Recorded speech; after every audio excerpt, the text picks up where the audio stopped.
L'exposition d'Agnès Varda, une plongée en mer Méditerranée avec ses horizons bleus, ses plages, ses pêcheurs et ses cabanes, des moments et des scènes de vie immortalisés par la cinéaste photographe passionnée.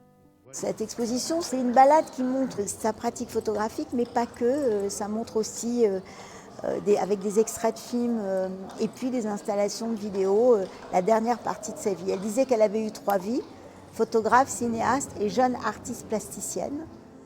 Des objets, des documentaires et des clichés par centaines, Agnès Varda, décédée en 2019, laisse un bel héritage de son art.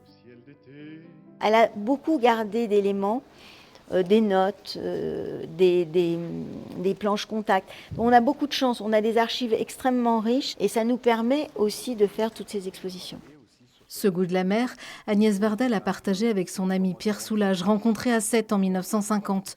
Leur art pouvait d'ailleurs se faire écho, comme le montre l'ancien directeur, à la nouvelle conservatrice du musée. On a une œuvre d'Agnès Varda qui est tout simplement la représentation de bois de marine, de charpentes de marine qui se recroisent. Et je trouve que de l'un à l'autre, il y a un rapport qui est très intéressant. Comparaison n'est pas raison, mais voilà, je trouve que c'était intéressant de le présenter. Agnès Varda, une artiste bien connue de l'ancienne directrice du musée Fabre de Montpellier.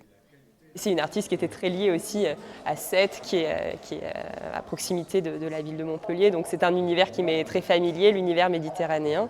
Et c'est aussi un beau passage de relais et de voir aussi, de pouvoir inaugurer, même si j'ai absolument pas contribué à la réalisation de cette exposition, de pouvoir l'inaugurer aux côtés de Benoît Decroix.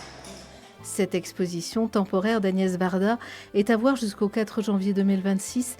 Elle marque une nouvelle ère au musée avec l'ambition d'en faire un centre de recherche et de résidence d'artistes dédié à l'œuvre de Pierre Soulages.